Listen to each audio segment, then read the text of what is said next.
Hey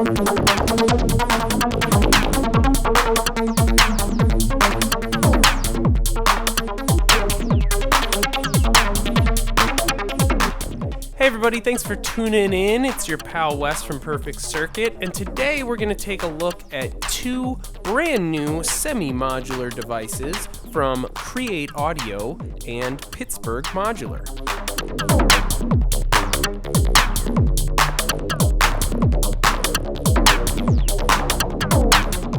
So we've got two different flavors of semi-modular synthesizer today. The East Beast, which follows the traditions of your standard subtractive synthesis. We've got an oscillator with a couple different waveforms, a very rich filter straight from Pittsburgh Modular, and then a little bit of envelopage and some LFO action in there. And next up we've got the West Pest, which, I have a certain affinity towards. But this one is going to follow a little bit more closely along the Buchla paradigm, featuring a wave folder and a low-pass gate in lieu of a filter and traditional VCA. Both of these devices feature a fully analog signal path, and also you have the ability to break these modules out of their included cases and install them in any eurorack case that you already own, or down the line if you're thinking about grabbing one. This is an excellent full voice module.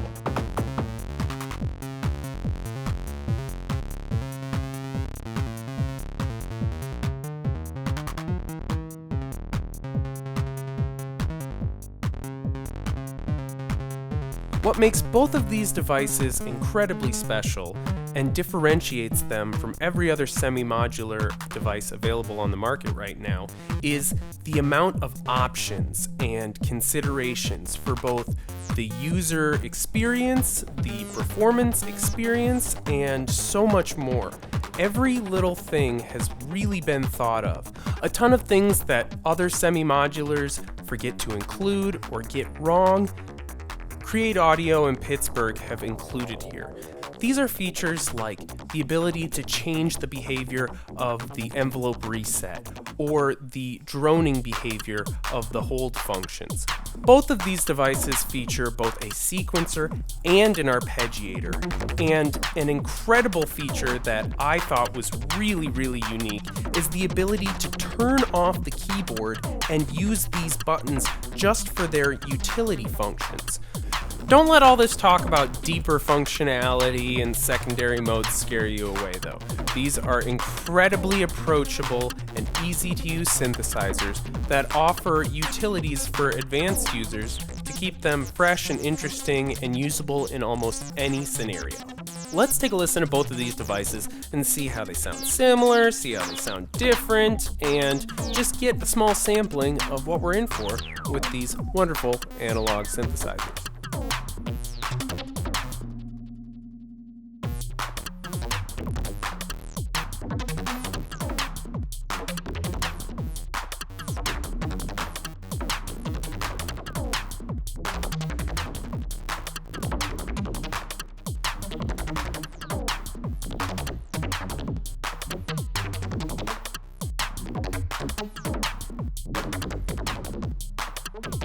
So one of my favorite features that you just heard was the East Beast and the West Pest's ability to generate endless sequences. It's pretty great. All you got to do is use these green and blue modifier buttons to turn on the sequencer and then just tell it to generate.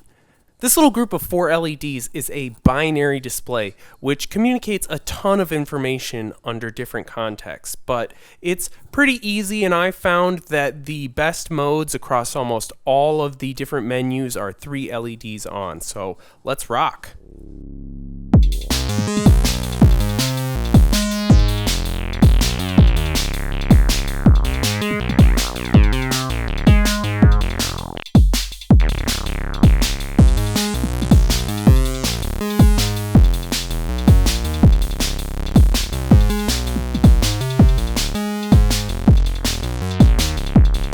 The West Pest oscillator section features some really gnarly sounds in conjunction with the wave folder. So let's take a look at how this works and listen to some really gnarly sounds here.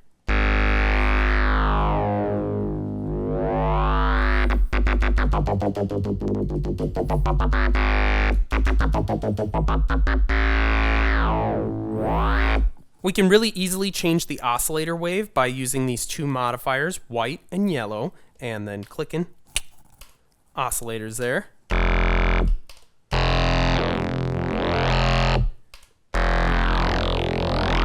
And one of my favorite features is that you can actually use the white modifier to create a random waveform every time you hit a new note.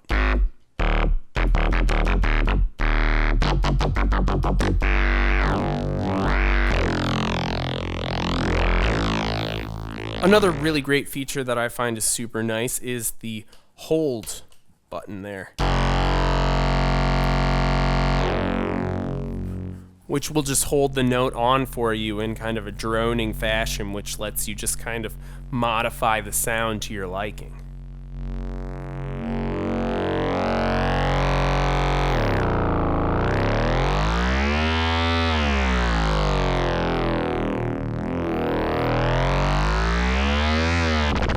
Once you've got your sound just the way you like it, you could use the arpeggiator or the sequencer to just have fun, riff around, play it up.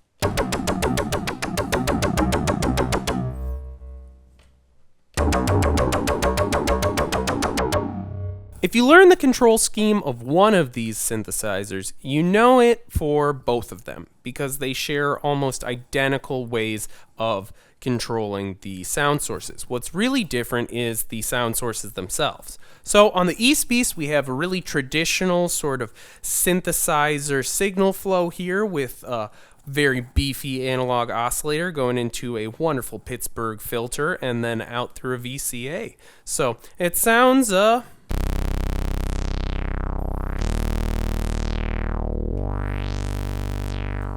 pretty beefy, pretty nice and analog.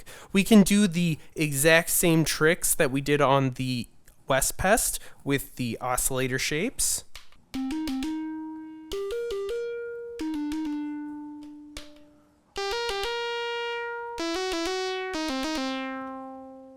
Most importantly, our square wave oscillator has a wonderful pulse width control.